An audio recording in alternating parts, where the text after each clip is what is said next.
Here are the specific things you'll need to know for the matching test tomorrow in comparison to the names that I gave you today. You need to know who the American leader who led settlers to a victory over the Mexican army in San Antonio, which resulted in the revenge at the Alamo. You need to know the name of the agreement in which land was purchased by the United States from Mexico for $10 million. You need to know the man who received permission from Mexico to start an American colony in Texas in 1820. Other than Davy Crockett and William Travis, you need to know the other famous man killed at the Alamo. You need to know the battle cry at San Jacinto that was used to rally Americans to victory over the Mexican army there. You need to know the city in Mexico that was captured by General Zachary Taylor in September of 1846. You need to know the name of the man that was elected vice president of the Lone Star Republic. You need to know who the independent gold miner was in California who was originally born into slavery in Missouri.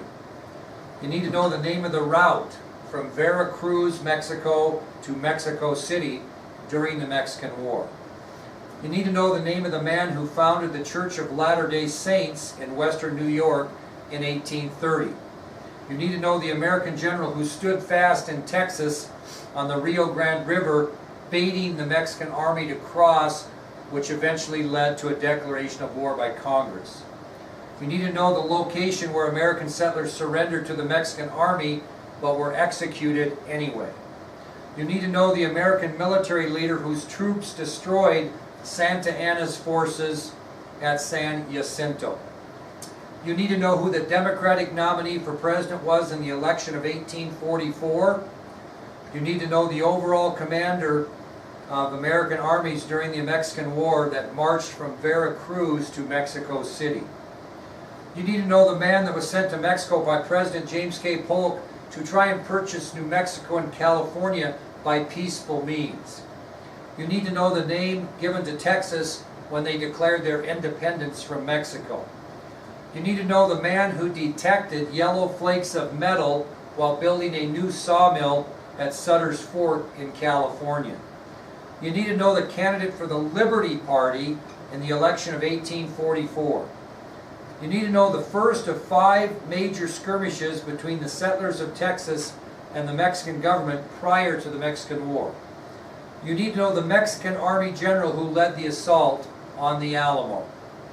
You need to know who took leadership over for the Mormons and moved them west to the eastern shore of the Great Salt Lake. You need to know the American general who won victories at both Santa Fe and San Diego during the Mexican War. You need to know the name of the frontier guide who served as an interpreter during the Treaty of Fort Laramie. You need to know the Navy Commodore who captured Monterey, California. You need to know the battle won by General Taylor prior to his assault on Mexico City from the north during the Mexican War. You need to know the location of the first victory for the United States in the Mexican War that was won by General Zachary Taylor and his forces. You need to know the man who joined forces with Commodore Stockton capturing present-day Los Angeles. You need to know the man who led the first party of men, women, and children from Missouri out west to Upper California. And you need to know the man who started the settlement and fort at present-day Sacramento, California, building a sawmill. Those are the 30 answers you need to know that go with the 30 names I gave you in class today. We will meet in the Commons for both 2nd and 5th period tomorrow and take the exam.